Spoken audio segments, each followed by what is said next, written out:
आप सभी UPSC aspirant से मेरा एक सवाल। क्या आपको यूपीएससी सिलेबस याद है? अगर आपको याद है तो कमेंट कीजिए और अगर नहीं याद है तो भी कमेंट कीजिए। Hello everyone, my name is Seema और मैं लेकर आ गई हूँ एक नया वीडियो जो कि आप समझ ही चुके होंगे कि हमारे यूपीएससी सिलेबस को लेके है। तो जिसे मैं अपने चार्ट पेपर पे लिखने वाली हूँ, हैंड रिटन, जिसमें मुझे बहुत मेहनत लगी। 2 आवर्स मुझे इसमें अपने देने पड़े, लेकिन ये अच्छा था क्योंकि मैंने इसे लिखते टाइम बहुत ही इंजॉय किया और मैंने इसे नॉन स्टॉप लिखा है। तो जैसा कि मैंने आप सबसे एक सवाल किया है कि आपको आपका सिलेबस याद है, यदि आपको याद है तो आप मुझे कमेंट करके ज़रूर बताइएगा, क्योंकि मुझे ये सिर्फ ध्यान में है, याद अभी नहीं है। इसलिए मैं ये चार्ट प्रिपेयर कर रही हूँ, खुद से बना रही हूँ मैं ये चार्ट, ताकि मुझे ये जो कहते हैं कि खुद से लिखने से 25% आपके दिमाग में रहती है बातें, आपकी वो हैंड रिटन में रहती है, तो वो चीज़ें आपकी दिमाग में रहती है। तो चलिए स्टार्ट करते हैं। आज हमारा यूपीएससी का सिलेबस का जो चार्ट है वो हम बनाते हैं और फिर इसे हम अपने वॉल पे लगा देंगे, ताकि आते जाते, उठते बैठते, सोते, हम जो भी कर रहे हों, एक बार वो हमारे नज़रों के सामने आ जाए और कोई सी भी टॉपिक हम देख सकते हैं। जैसे हम कुछ भी कर रहे हों तो हम उसे आराम से देख सकते हैं। तो ये स्टार्ट करते हैं। तो यहाँ पे सबसे पहले आप देख सकते हैं मैं लाइनिंग कर रही हूँ और ये थोड़ा ज़रूरी भी है मेरे लिए, क्योंकि जब मैं लिखना स्टार्ट करती हूँ तो मेरी जो हैंड राइटिंग है वो या तो आसमान में चली जाती है या तो ज़मीन पर उतर जाती है, जिसके लिए मुझे ये करना ज़रूरी है। तो लाइनिंग करना थोड़ा सा मेरे लिए ज़रूरी हो गया, क्योंकि मैंने अभी रीज़न बताया और ये थोड़ा एक्स्ट्रा टाइम ले लिया है। और मैंने ये भी कहा कि मुझे इसमें 2 आवर लगे हैं। मैंने नॉन स्टॉप लिखा है, मेरे हाथों में पेन भी होने लगा था, लेकिन फिर मैंने कहा ओके, क्योंकि अगर प्री हो जाता है तो मेंस मुझे ही लिखना है, तो इसकी प्रैक्टिस अभी से करते, वैसे भी प्रैक्टिस करनी ही है। तो आज मेरा मन नहीं था पढ़ने का, इसलिए मैंने सोचा कि टाइम वेस्ट नहीं होना चाहिए, इसे कहीं पे तो यूज़ करना ही पड़ेगा। आपका जब मन ना हो पढ़ने का तो आप ऐसे काम कर सकते हैं, जैसे इसमें आपका टाइम वेस्ट भी नहीं होगा और आपका जो पढ़ने का मन नहीं है वो भी आपका हो जाएगा, दोनों साथ में हो जाएगा। तो ये चार्ट, जैसा कि आप देख सकते हैं, मेरी जो राइटिंग है अभी थोड़ी सी बड़ी है, लास्ट आते आते वो थोड़ी सी छोटी हो जाएगी, क्योंकि हमारा जो सिलेबस है वो बहुत ही बड़ा है। ये एक चार्ट में कंप्लीट नहीं होता। अगर मैं इसी अपने राइटिंग का साइज़ यही रखती तो फिर मैंने धीरे धीरे इसे छोटा किया।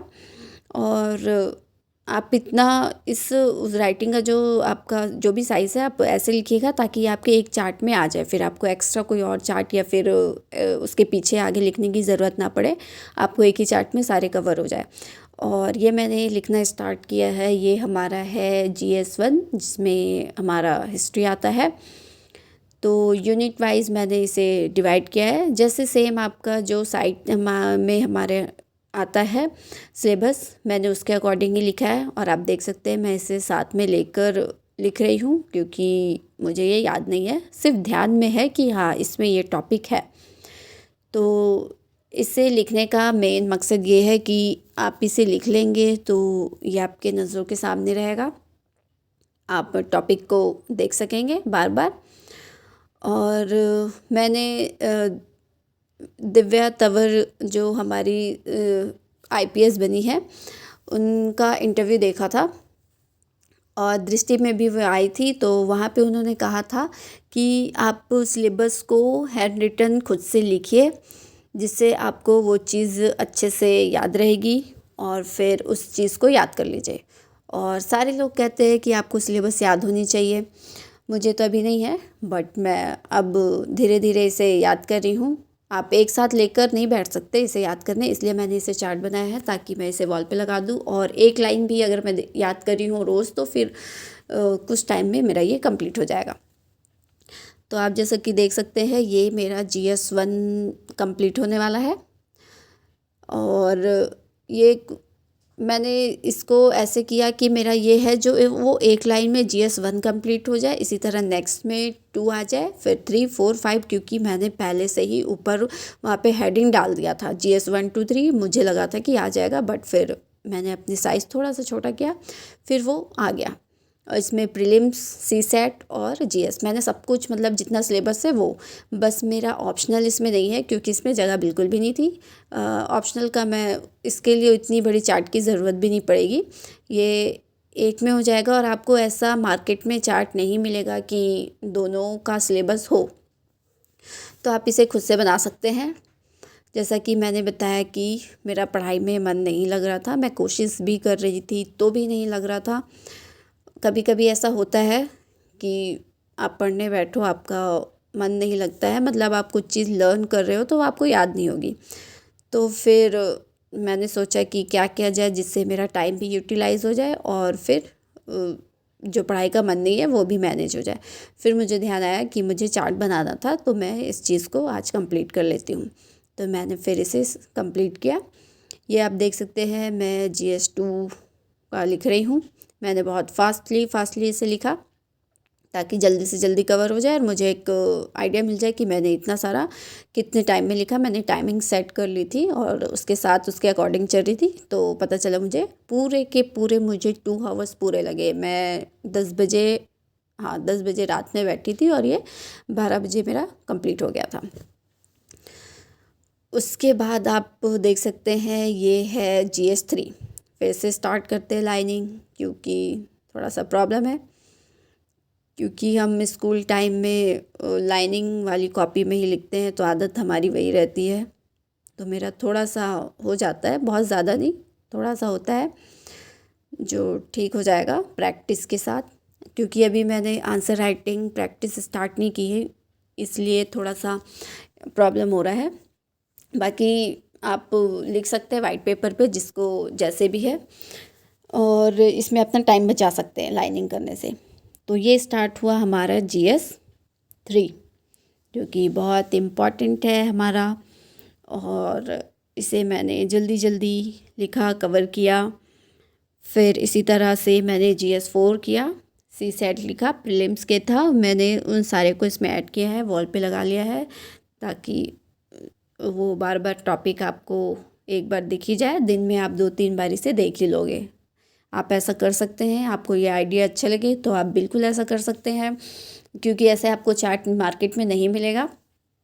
इतनी बड़ी चार्ट आपको, हाँ प्रीलिम्स के लिए आपको मिल जाएगा, लेकिन वो हिंदी मीडियम में के लिए नहीं है, वो इंग्लिश में आपको मिलेगा। तो आप खुद से कर सकते, ये अच्छा है। और UPSC की बहुत सारी ऐसी इंपॉर्टेंस बुक्स होती है जिसकी रिव्यू मैं करती हूँ, तो उसका लिंक मैं डिस्क्रिप्शन में डाल दूँगी। आपको कोई बुक लेने में कन्फ्यूज़न होती है तो आप चेक कर सकते हैं, उसकी रिव्यू देख सकते हैं, और भी इम्पोर्टेंस जो भी UPSC से रिलेटेड जो भी इंफॉर्मेशन होता है मैं उसको अपने इस चैनल पे डाल देती हूँ। तो आप बताइएगा कि आपको ये चार्ट बनाने वाला आइडिया कैसा लगा, कमेंट कीजिएगा, और मुझे ये भी कमेंट कीजिएगा कि किस किस को हमारा जो सिलेबस है वो याद है, और जिसे नहीं है वो ऐसा चार्ट बना के याद कर सकते हैं। तो लास्ट आप देख सकते हैं कि मैं लिख रही हूँ CSAT और प्रीलिम्स। वो तो बहुत छोटा सा टॉपिक है, तो मेरा छोटे से जो GS4 मैंने जहाँ पे लिखा उसके नीचे वो आ गया। तो आप भी ऐसा कर सकते हैं, और मेरे चैनल को लाइक कर सकते हैं अगर आपको मेरा वीडियो अच्छा लगे तो, और इसे सब्सक्राइब भी कर सकते हैं, शेयर कर सकते हैं, और कमेंट करके बताइएगा कि आपको ये वीडियो कैसा लगा।